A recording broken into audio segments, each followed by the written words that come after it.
going on? Welcome in the Matt Bernier Show, DRFTV, live.drf.com, livestream.com, Daily Racing Forms Twitter handle at DRF Inside Post, as well as the Daily Racing Forms Facebook page. My name is Matt Bernier. You can follow me on Twitter at Bernier_Matt. This is the preview edition. We're going to take a look at the big races from Gulfstream Park this weekend, January the 26th, Pegasus World Cup, the dirt and the turf. We're going to go into both of those races using Formulator and replays. I apologize if this one's a little bit on the lengthy side. Just kind of got away from me. You start going down that rabbit hole. You start looking at all these horses. One thing leads to another. Next thing you know, it's an hour long. But hey, there was no recap edition this week, so maybe we'll make up for it here in the preview. Those of you that listen podcast form like most of you do, YouTube, SoundCloud, iTunes, video.drf.com, as well as Spotify. If you're over on iTunes or Apple Podcasts, however you get your podcast, write us a review, give us a positive rating. If you're over on YouTube, click that subscribe button, give us a thumbs up. Make sure that bell icon doesn't have a line through it so you can get everything the DRF TV has to offer. And again, questions, comments, concerns, either beneath the video player on YouTube or on Twitter at Bernier_Matt. Because this thing's already really, really long, let's just get right into it. Let's throw it in to the first of the two Pegasus World Cup races. We'll look at the main event, Pegasus World Cup Dirt. Two Pegasus World Cup races this weekend, so we'll double up as far as these deep kind of dives are concerned. We'll take a look at Formulator. We'll take a look at some replays as well. We'll kick things off with the dirt version. We'll go a mile and an eighth on the main track. The Pegasus World Cup, it's the third version, the third running of this. Now, something to keep in mind. The first two have both been won by the year prior's Breeders' Cup Classic winner. So Arrowgate won the inaugural Pegasus World Cup, and then last year Gunrunner won the Pegasus World Cup. If that trend continues, Accelerate should win here in this spot. I think he is the most likely winner. I'm not going to pick him simply from a value standpoint. I'm not going to argue with anyone that says 2-1 on a horse like that is borderline stealing. Really, at the end of the day, I understand that logic. If you think he is strictly a standout in here, I'm not going to argue with that. I think there are some other talented horses in here, most notably City of Light. City of Light, to me, is also going to be a little bit of a shorter price that I'm not convinced. Well, we'll dive into him here when I go through the race. And there are some just fringe horses, some fringe contenders that I think from a value standpoint, I just think they were interesting, and that's kind of why I'm not choosing either of those horses, although I think anybody would acknowledge that they are the two most likely winners of this race. So let's start off right down on the inside with the number one horse, Bravazzo. Now, unfortunately, we're not going to be able to take a look at the Clark handicap, so the race that he and Seeking the Soul are exiting, we won't be able to see that, but we will be able to see the run two starts back, where Seeking the Soul and Bravazzo both run second and third behind City of Light. So let's go back to the Breeders' Cup Dirt Mile. This is at Churchill Downs. They're going to be swinging into the stretch at this point. You see City of Light out here already on the lead. A couple of horses that aren't going to factor in this running this afternoon, Forense Fire and Catalina Cruiser. But then back here, you're going to see this is Seeking the Soul right here, and this is Bravazzo on the outside. Now, well documented, and we have discussed it ad nauseum, Bravazzo on the turns, he doesn't seem to run particularly well. Now, as they swing into the stretch, this is going to be something that you want to keep an eye on because Bravazzo's all out. Meanwhile, Seeking the Soul is starting to warm up. A little bit of an in-out kind of trip. Had to find a seam. At this point, you're expecting Bravazzo to start backing up because he looked so bad on the far turn. Meanwhile, City of Light, he's out here just winging it.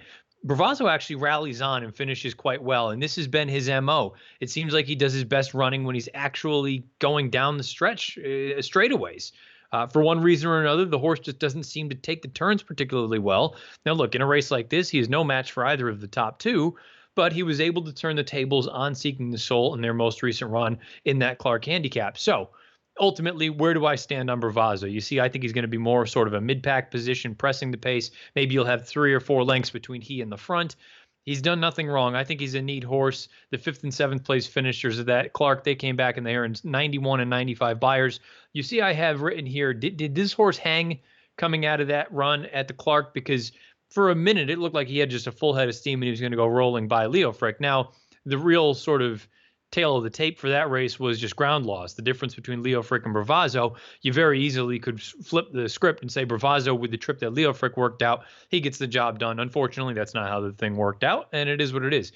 I like Bravazzo. I think he's a neat horse. He's a horse I would be using underneath if I'm playing this race with the exotics. If I'm playing a try or a superfecta, I'd be using him more likely than not in 3rd and 4th. maybe not in second, but I do think he is a nice horse. And Illman and I talked about it a couple weeks back. I think this horse is going to have a really nice 4-year-old campaign if he stays sound for the coach. I just think he's really kind of come into his own. I don't think he's a superstar, but I think he's honest. He's blue collar. He shows up 12-1. I would want considerably more than that, but he's a very likable horse. The number 2 horse is Something Awesome. Now, this is basically one that goes out for the home team. You see Adena Springs, bred out of Ontario, Canada. You see he's owned by Stronach Stables. He's 8 years old right now. Goes out for Jose Corrales, another horse I think will have that sort of mid-pack position. He had done some really nice things. Once Corrales got him and they stretched him out in distance, and you'll note that some of these running lines in Formulator for me are darker than others. That's because in Formulator you can go through and you can emphasize and you can have things stand out that you want. To me, with this filter, I want the races between 1 1/8 and 1 3/16 to show up on dirt. Well, here you go. His last three of his last 4 anyway. These 2 that they stretch him out to 1 1/8, you have this stakes race at Laurel. He goes off and wins very impressively with a 100 buyer and a 122 raw time form rating. Comes back, wins the Grade 2 Charlestown Classic, 101 buyer, 128 time form U.S. rating. Then the Pimlico Special. I'm not going to say it was the sloppy sealed track because he has won over a wet track in the past. I think something clearly went wrong, and that sort of kind of confirmed more or less given the fact that he was gone for as long as he was. He didn't show up again until November. Now, note that this race was at 7/8 of a mile, and it just felt to me very much like this entire race was nothing more than a means to an end, hopefully getting him to a position where he could run in a race like this, the Pegasus World Cup. You're going to note that we're going to swing rounding the far turn. This is Something Awesome all the way back here. 7/8 of a mile, clearly at this point, probably not what he wants. He probably wants every bit of this distance. Colonel Sharp is the horse out here on the front end. Now, Colonel Sharp is a horse, no pun intended, that is sharp. He is in good form at this point. He comes out there. He's setting the pace. The fractions are honest. They're not blistering, but they're not slow. Now, we're going to let the tape run as they round the far turn. Watch this move that Something Awesome makes. He really starts to pick it up from the back of the pack. I love what Edgar Prado does. He rides him with utmost confidence. Now, the other piece to keep in mind, you're going to see Colonel Sharp. Again, he's 2-1. Something Awesome is going to stake down toward the inside. Edgar's going to float a few paths off the rail. He's going to realize there's nothing there. Let's just stay down here. The inside, generally speaking, is not where you want to be at Laurel Park. So the fact that this horse comes on as well as he does, you're going to see him start to float out a little bit at the end down the lane. And I think that's probably a combination of things. Probably getting a little bit tired, maybe looking for a little bit of that better ground. And at the end of the day, he doesn't quite get there. But to me, this is a beautiful, beautiful prep for a race like this. Now, the question is he good enough to really win a race like this? If you're looking at it the way that I am, and I'll scroll back up to the top here, you can see from a speed figure standpoint, I think this race, you're going to need at least a 105 buyer speed figure and at least a 126 raw time form US rating. A horse like Bravazzo has eclipsed neither of those. So he would need a career effort, which for a young 4-year-old, a newly turned 4-year-old, that is not out of the question at all. This is certainly a horse that could take that step forward. An 8-year-old like Something Awesome, well, you know, how much real room is there for improvement? Probably not a heck of a lot. But at the same time, I feel like this race right here, and I get that it's 3 turns, and I get that it's Charlestown, and that can be a little bit of a quirky track. If he can run that race, the Charlestown Classic, I genuinely think this horse has a puncher's chance. The 128 time form US rating, we've talked about it in the past. There's about a 20-point difference on the scales. And usually if one is higher than the other, you need to go and make a decision. Which one do you believe? Do you think that the buyer is more accurate? Do you think the time form rating is a little bit more accurate? I'm going to lean more toward the time form number in this race, the 128. If you take 20 points off that, that puts him into the high 100 range as opposed to this 101. Again, maybe he can't get back to this race. And at 8 years old, maybe we'll never see him get back to a race like that. But at 20-1, and I think he's going to be every bit of that 20-1, I think Something Awesome has a legitimate chance to upset this thing. At the very least, to hit the board. And Dan and I talked about that, like I said, last week or the week before. I think at the very least, he has a chance to hit the board. Another thing that is heartening, that is positive, if you do like this horse, that race at 7/8 most recently, Colonel Sharp, all he did was come back and earn a 100 buyer, winning his next start.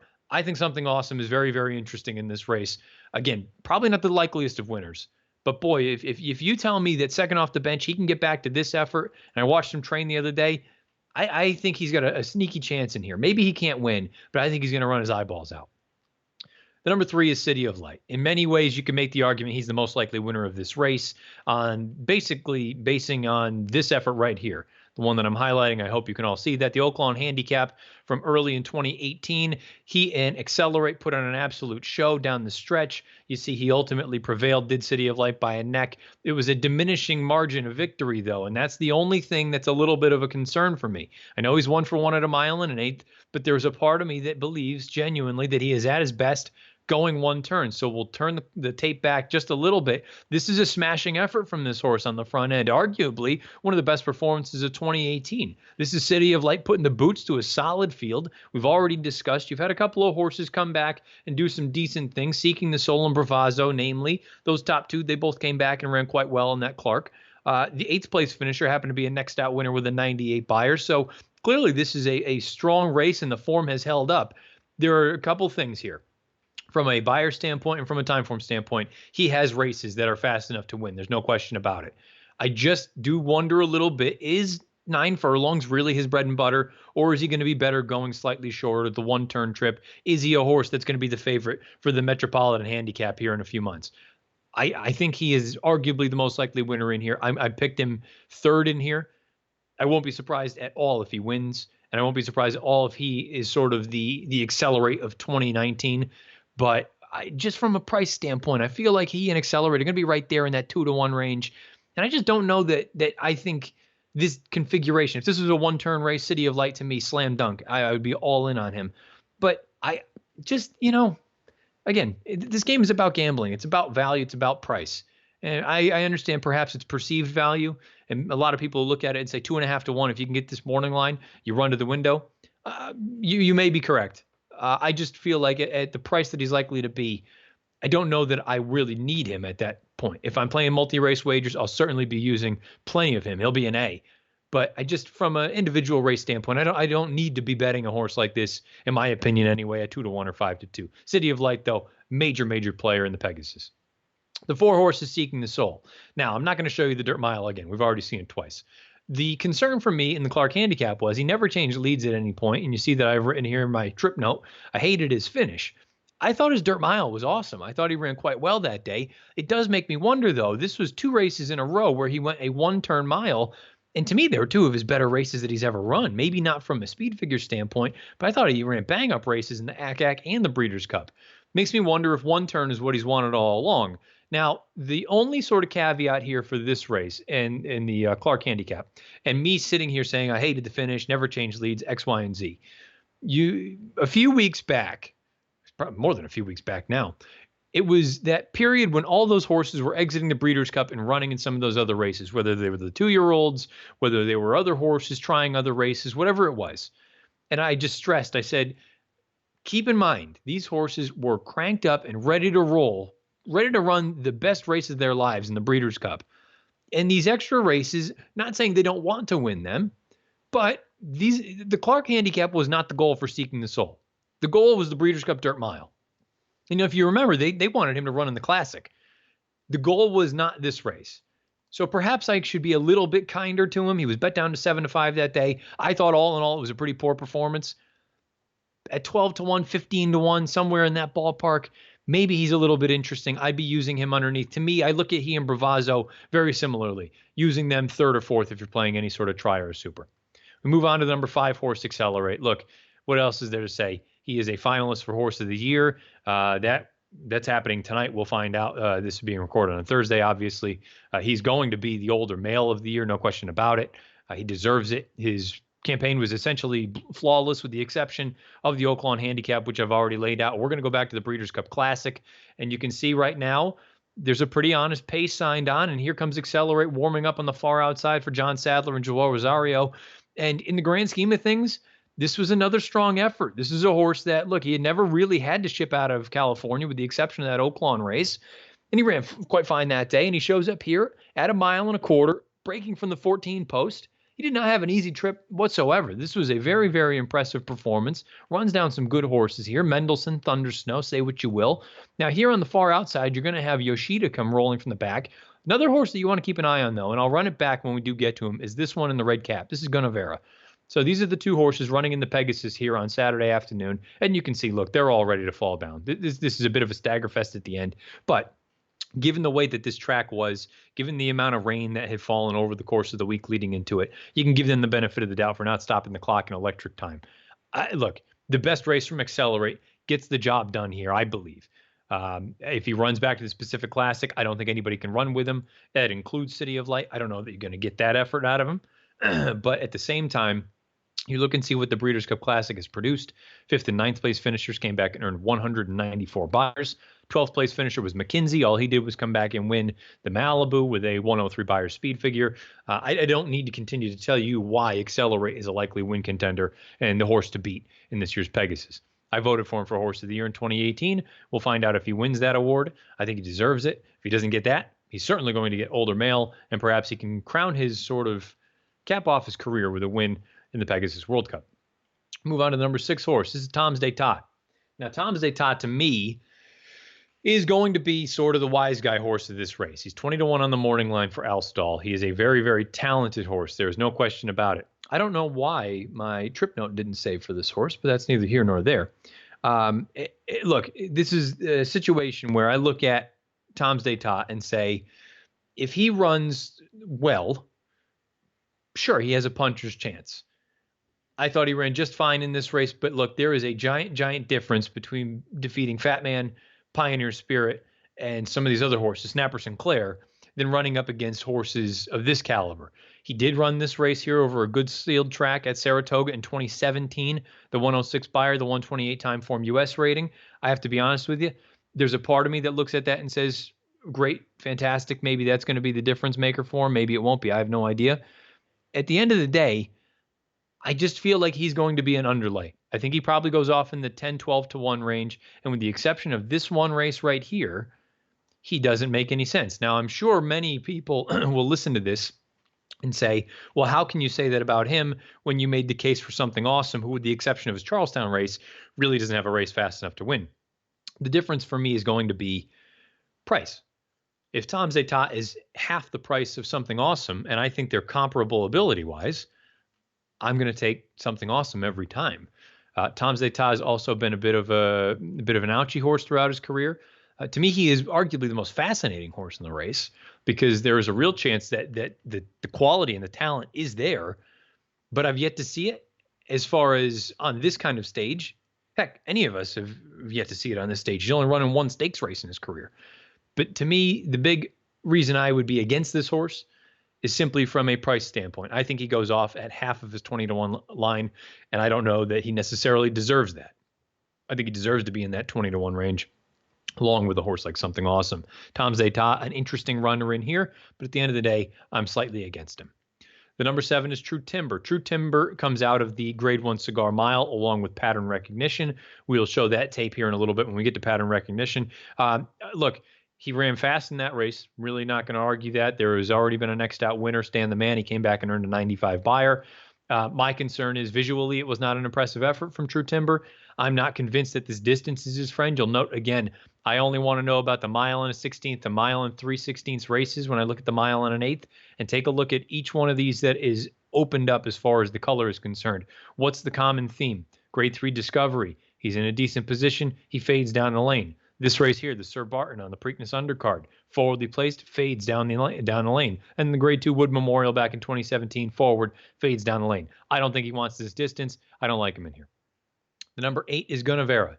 Now, I don't know, again, why my trip note didn't say for Vera, but it's in there at some point. I can show you if really people are very, very curious about it. But at the end of the day, you kind of get the gist. You can read these and see what's what. The Breeders' Cup Classic, we will go back to that race right now. And again, you're going to look for that red cap, who really right about now, this is when you're going to start to see him start coming into the picture. This is him right here, coming into view right now. He's going to make a pretty significant move rounding the far turn. Now, the interesting thing about Vera is this has sort of become his MO.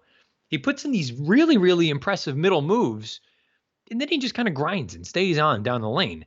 Now, at 1.25 miles with a blistering pace, I think that works. I mean, look, he almost won this race here. But you see Arad's all over him already, and he's just sort of, he's plodding along. And I do believe, look, he loves Gulfstream Park. There's no question about that. He's 4 for 9 lifetime there. 4 other times in the money. You see him weaving through traffic right now. He's following Accelerate at this point, and he's going to get within a length. But given the pace situation, given the distance, And I do wonder that middle move of his, it almost makes me wonder what would happen if they turned him back.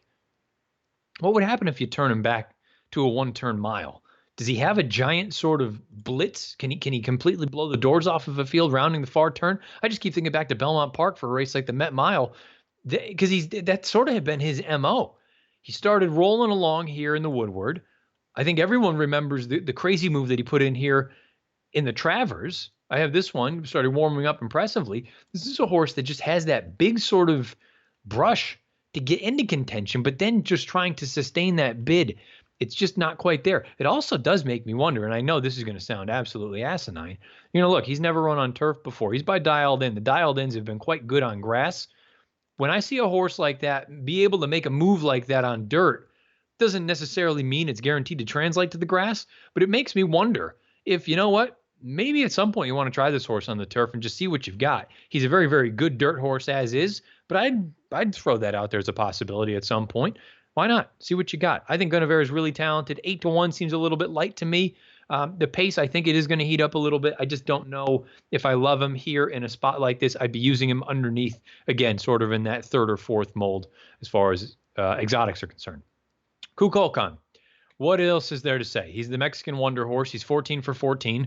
He's never lost. He's won by open lengths in basically every one of his races. He won the Clásico del Caribe most recently. I said it when Dan and I went over the post position draw, and we did the sort of contender profiles. I feel like it would be irresponsible for me to sit here and say I think this horse has a big chance. 70 Beyer speed figure, a 97 time form US rating. Simply put, he's not fast enough. I think the connection should be thrilled if they can run, let's say, in a 12 horse field, if they could run in the top 9. I think they should be happy. Just plain and simple. I love Frankie, but I think Frankie's got his work cut out for him here. I think this horse should be, again, I'm not trying to be a jerk. I think he should be 50 to 100 to 1. I just think he's way over and over his head. The 10 is Audible. Now, look, Audible is a horse. I've made it very clear. I don't know how good this horse actually is. He has never eclipsed a 100 Beyer speed figure in his career. He's going to have to do that if he's going to be a contender in here. I questioned going into the Harlan's Holiday how good he actually was. And then the Harlan's Holiday is run. And this is a horse that in none of his races has he really looked sexy out there. You're going to watch this. He's already back here toward the back between horses. Javier is going to need to start pushing on him here pretty quick because he's just not running. And look, I get the argument that there was no pace signed on. Maybe he didn't love the wet racetrack. The wet racetrack thing to me, that holds no water because he ran third on an absolute monsoon in the Kentucky Derby at 1.25 miles. You see, they're pushing on him pretty hard. He's going to start to warm up a little bit, and he's wide. I get it that the horse that beats him is going to shoot up the inside and get the job done. You got to do better than these horses. You got to outfinish Sir Anthony. I'm sorry. If you're going to be viewed, to me anyway, as a true contender in here, you got to do better than this. And again, I get it. Sir Anthony squeezes through on the rail. It's a dream trip. Audible is about 6 paths off the rail when it's all said and done. Really early with the lead change. You know how much I hate that kind of thing. It's Pletcher at Gulfstream. If this horse runs well on Saturday, will I be stunned? No. I'll chuckle, but I'll just look at it and go, there was no scenario where I would have this horse. There's just none.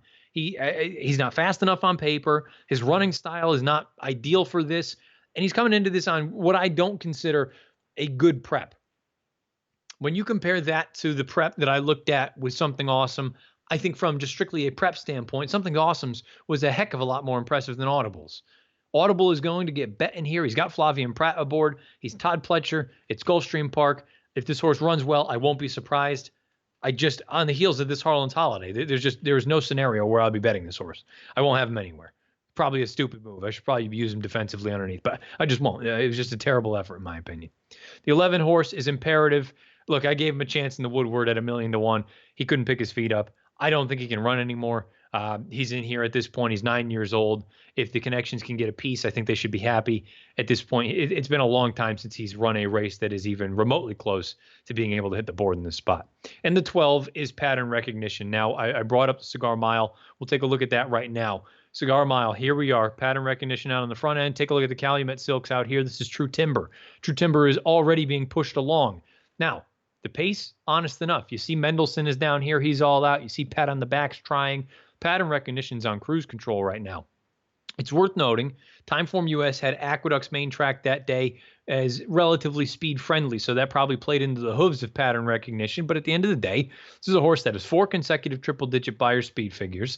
He is a horse that has done some very, very impressive things on the racetrack. You have True Timber right here. He's starting to pick it up. But at the end of the day, you got to look at this thing and be honest with yourself and say, okay, maybe he is one of the more talented horses in the race.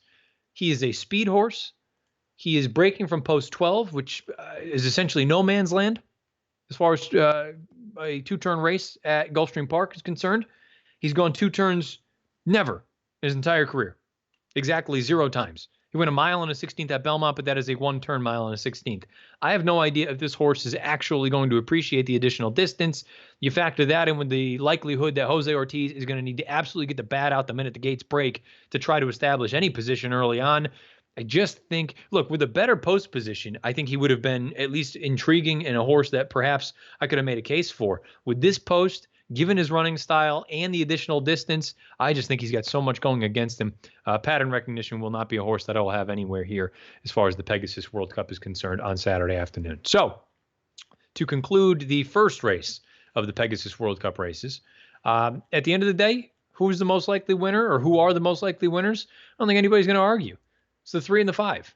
It's City of Light and it's Accelerate. They are very clearly the best horses in the race. They're the most likely winners. Am I picking either of them? No. I picked Accelerate second. I picked City of Light third.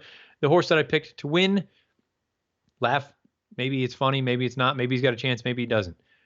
I'm going with something awesome. I thought this was a beautiful prep. And again, if he can get back to this Charlestown Classic, specifically from this time form standpoint, this 128, I think he's got a puncher's chance in here. I loved his workout the other day. We'll find out if he can actually step up and run with the big boys. At the very least, I'd be using him underneath. I'm going to go 2, 5, 3, 8 in the 12th race at Gulfstream on Saturday, the Pegasus World Cup Dirt. Now, we'll transition over to the grass for the 11th race, the Pegasus World Cup Turf. Race 11 is the Pegasus World Cup Turf. I didn't realize that the dirt race went nearly a half hour, so I'll try to be a little bit tighter with this one. Only a field of 10 in here. You've got a little bit of everything, though. You've got 3 fillies that'll run in here. You've got a little bit of an international flavor. O'Brien's got a horse in here and Magic Wand. You've got Errorless coming in from Japan. You've got Yoshida, who's Japanese bred, but he's got a mom who was based here in the United States. You got a number of different things going on in this race. And I think it may not be a Breeders' Cup kind of caliber race or a Royal Ascot caliber race, but it's still a pretty darn good one. You got Chad with a very talented horse in Bricks and Mortar. Delta Prince, he's royally bred, no pun intended. Catapult almost won a Breeders' Cup race. So you've got a number of ways that you can go in here. We'll go right from the top. We'll start off with O'Brien's horse, Magic Wand. Now, this is a newly turned 4-year-old filly. This is her most recent run somewhere, if I can find it. Here we go. This is her pressing the pace in the Breeders' Cup Filly and Mare Turf. You see her pushing a Raving Beauty. Now, the only knock I have really about this race is the idea that a Raving Beauty outfinished her. And a Raving Beauty, this was a distance at 1 mile and 3/8. This really isn't what she wants. She's much more of a mile or a mile and a 16th, maybe a mile and an 1/8. Magic Wand, perhaps she wants 1.5 miles. Maybe she wants more distance. The problem is here on Saturday, she got 1 mile and 3/16 to work with. She's going to swap leads here, but she's a European. That doesn't really bother me too much. She run fine. I don't have any real knock about this effort other than the fact that I don't know that I need 9-2 on an Aidan O'Brien horse that, in all reality, these horses at this point in their lives or this point in their seasons, this is still kind of their winter for them. They're not really getting geared up for anything. The races, the big races, don't start for another few months over there. So this one, to me, I'm just a little bit dubious on Magic Wand's chances in this spot. Look, it's O'Brien. It wouldn't surprise me at all if this horse went out and won a race, but I don't love her chances. Yoshida. They go back to the turf with him. His most recent run was in the Breeders' Cup Classic. I know we just showed that when we talked about the dirt race, but keep an eye on these white silks coming from the back here. This one right here. This is Axelrod. Don't get him confused. This is Yoshida with the big white blaze on his face. He's going to come, and he finishes quite well. And there's a moment, and Mike Watchmaker even brought it up. For a minute, it looks like he's got a full head of steam, and he may actually go on and threaten to win this thing, but he does flatten out down the lane. Now, I'm going to look at it and say, This was a fine effort in the grand scheme of things. He's beaten by less than 2 lengths when it's all said and done. I believe he is a better turf horse than a dirt horse. There's no question in my mind about it. I know he won the Grade 1 Woodward 2 starts back, and it ended up being a solid enough race, which I was very, very dubious of at the time. But at the end of the day, I think this is what he wants. I think this distance is within his scope. I won't be surprised at all if he runs well, coming from mid toward rear as far as the pack is concerned. 5-2 on the morning line. Don't know if I would be all over that. I picked him second in here, but at the end of the day, he's a very, very logical runner in this spot. Number 3 is Channel Maker. Now, Channel Maker's most recent start was an unmitigated disaster, the Breeders' Cup Turf. I picked him that day at odds of 7-1. He's up there. You can't see it right here as far as the fractions are concerned, but Timeform US had, I believe, the opening pace call is a 178. It was a ballistic pace. The pace completely melted down. As you can see, I have that written down there. Anyone that was remotely close to the pace finished up the track. And look, in this race, there's no Enable, there's no Magical, there's no Sadler's Joy. 2 starts back at Belmont Park. I know it was over soft turf, but he ran into Robert Bruce, and he basically flicked Robert Bruce away in a pretty big way. This is Robert Bruce rolling out here. This is Channel Maker out on the front end. This, to me, was arguably the most impressive turf performance of the year, with the exception of the Breeders' Cup Turf with Enable and Magical. I thought this was a giant effort from Channel Maker, and there's a part of me that believes you're supposed to look at the Breeders' Cup and say, you know what? Probably the turf was worse than good. There's no question about it. The pace was apparently unbelievably fast. I think you're just supposed to draw a line through it. You draw a line through that, all you're left with is what? 4 consecutive triple-digit buyers, a 108 over a horse in Robert Bruce, who would probably be odds on if he ran here. You have a dead heat for a win up at Saratoga, 3 starts back. I just think that this is a horse that makes a lot of sense in a race like this if you think he can run one of his better races. I find it a little bit peculiar that there's no Lasix, but what are you going to do? It is what it is. We'll find out if that has any sort of real bearing on the outcome here. I just think there's a real chance that Channel Maker gets back to one of his better races here on Saturday. Number 4 horse is Errorless. Now, Errorless, I'm going to be honest with you. I don't really have any idea what to expect here. I don't know if Florent Giroux can ride at 112. That's something else that we need to discuss briefly with the inside filly Magic Wand. She's listed at 112. Wayne Lorden is listed aboard. Maybe he can make the 112 and Ryan Moore can't. I just have a hard time imagining these guys being able to make that weight, but we'll find out on Saturday. This run right here in the most recent race with Group 1 clearly didn't work out for her. We're going to take a look at the run 2 starts back. I think the interesting thing here about this filly, she's a mare now, 5-year-old, she's actually out here on the lead. She's the one cutting out the fractions, and she's going to kick away very, very nicely on the front end. This Big Gray, I guess the real thing here is, if you think she's going to be out there really pushing the pace, because you've got some other proper speedballs in this race, and I just don't know if she's going to be able to adapt to that or how she's going to adapt to just this 1 3/16 distance. It feels like she might be better between a mile and an eighth. I like the way that she finishes here. She's still got something left in the tank, but I mean, these other horses are coming to her. We'll find out. I mean, at the end of the day, I think she's a nice horse. I don't know that she's a superstar, but she probably doesn't need to be a superstar to run well in here. Take a look at these Timeform ratings. These are without Lasix. She will run again without Lasix here. I mean, she's earned 118s. That puts her right there in the ballpark, I think. Errorless, she's one that I'd be considering underneath. I won't be betting her on top. Number 5 is Next Shares. Next Shares goes out for Richard Baltus, most recently a winner of the San Gabriel. He is really the only horse that makes up any ground in this race. And look at the Big White Silks. This is a beautiful mid-move right here. He rolls up on the outside, a full head of steam, and he's going to grind away and get down to Cleopatra's Strike. Look, the real concern for me with this horse in this race, it's basically the same thing I had concerns about with the San Gabriel, is the distance. I didn't know if a 1 1/8 was really going to be his bread and butter. He gets it done, but now you got to go 1 3/16. And I'm not suggesting he can't do it, but you see a horse like Chicago Style, if you gave me an extra 16th of a mile, I'm probably going to hope that Chicago Style gets a little bit closer. I think Next Shares is very nice, and there's a real chance that he might be an overlay in this race. He's 15-1 on the morning line. I think he's got a big chance. I'm not totally sold on his ability at 1 3/16 to be his best. I think he is better going those 1 to 1 1/8 sort of distances. I also found this a little bit odd. He kind of hesitated coming out of the blocks. And I can show you that real quick before we totally get off this race. Now, perhaps it had to do with starting on the dirt on the main track, which is a little bit awkward for some of these horses. Keep an eye on the number 7 right here beneath the A in Santa. gonna just kind of hesitate a little bit. And look, it ended up working out for him, but there is just that part of me that wonders, maybe there's something there. I don't know. Next year's nice horse. I think he's got a big chance. I just don't know about him at the distance. Fahan Murrah is one of those horses I was talking about that is a proper speedball. One way for her to go. It's to the front. She got the job done in this Robert J. Frankel most recently. The fourth place finisher was Escape Clause. She came back and won the La Cañada next out on dirt with a 91 buyer. I don't love Fahan Murrah's chances, but she at least ensures that there's going to be some pace in this race. Number 7 is Bricks and Mortar. Bricks and Mortar might be the most talented horse in the race. I am not totally convinced at about 1 mile and 3/16. You're going to take a look at this. This is a hellacious kick from this horse. He's in those familiar Klarovich silks on the far outside for Chad and Jose Ortiz, and he's going to be set down, or I'm sorry, Arad Ortiz. Going to set him down right now, and he's got a big turn of foot. Arad rides him very confidently. The thing that I didn't love about this race when I first watched it at face value, you're going to see him right about now pop to his left lead. And I know, roll your eyes if that's not your big thing and whatever. He's very impressive here. He gallops out strong. He's got a big finish, a big kick. This race was at a flat mile. I just don't know about his ability at 1 mile and 3/16. And as far as the lead change thing is concerned, I have written and didn't like the left lead late. Well, guess what? This has been kind of his thing.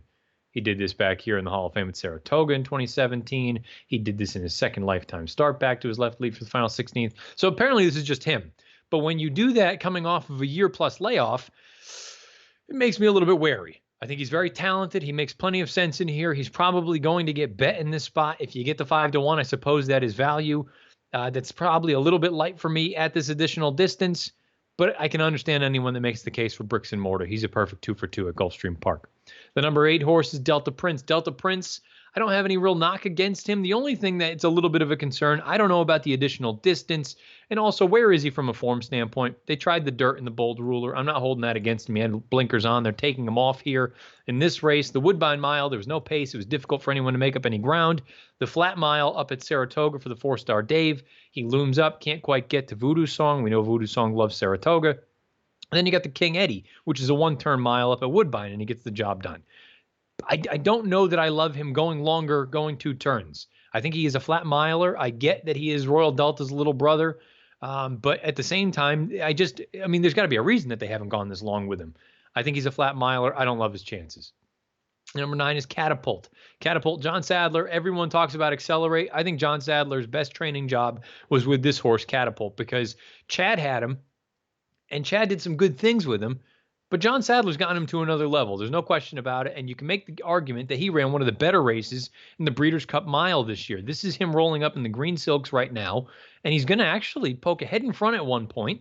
Analyze it's going to dig back down on the inside. Divisadero on the outside. Gave me a heart attack right about now. And I thought I was going to win at 1,000,000 to 1. Neither here nor there. I like this effort from Catapult. I think he's a really gutsy horse. He's in a little bit tight right now, but he stays on. He actually outfinishes Analyze It. I thought this was a really big effort from this horse, and if you believe that the 1 mile and 3/16 is within his scope, and that's really the only question to me. The quality is there. He can ship. He brings his race wherever he goes. The question now is, do you think that he can really just sustain and continue on with that kind of finish at 1 mile and 3/16? I don't have any real reason to believe he can't. He finished beautifully here in this race in Eddie Reed down at Del Mar over the summer.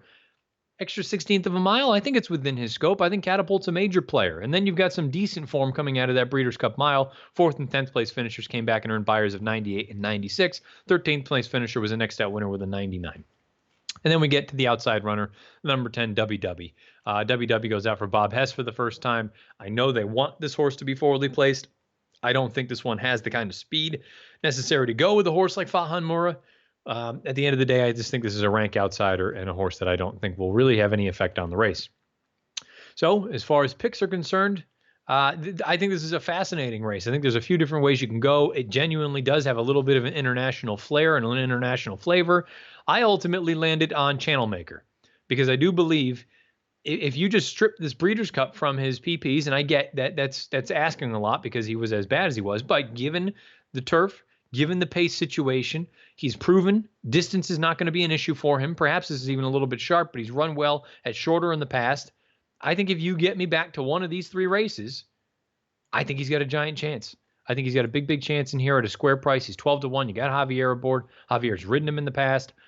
I'm going to go with Channel Maker over Yoshida in the inaugural Pegasus World Cup turf. A couple of interesting runners. Throw Catapult in there. Throw some other nice names in there. Bricks and Mortar, Magic Wand, Errorless. It's a fun race. Should be a fun day of racing down in Gulfstream Park on Saturday. But I'm going to go with Channel Maker in the inaugural Pegasus World Cup turf. There you have it, the deep dive into the two Pegasus World Cup races, the dirt and the turf down at Gulfstream this Saturday afternoon, races 11 and 12. We're going to have all sorts of stuff for you covered on live.drf.com. If you listen to this, obviously you already know my opinions on those races, but we'll also go over them as far as full-blown stakes previews are concerned. They'll be featured on Out of the Gate this week. All sorts of ways for you to get all your Pegasus World Cup coverage because there's an entire day littered with stakes action down at Gulfstream. Should be a very, very fun day. If you've already listened to this live, thanks for doing so. If you listen to this in podcasts like most of you, YouTube, SoundCloud, iTunes, video.drf.com, as well as Spotify. And again, you're on YouTube, click subscribe. Make sure that bell icon has a no line through it. Make sure that's lit up. That way you get everything that we've got to offer over on DRFTV. If you're over on iTunes or Apple Podcasts or wherever you get your podcasts, write us a review, give us a positive rating. Questions, comments, concerns, beneath the video player on YouTube or at me on Twitter at Bernier_Matt. Good luck this weekend. However you play, whatever you play, wherever you play. I will be back at the beginning of next week with the recap for these two races and plenty more on the Matt Bernier Show.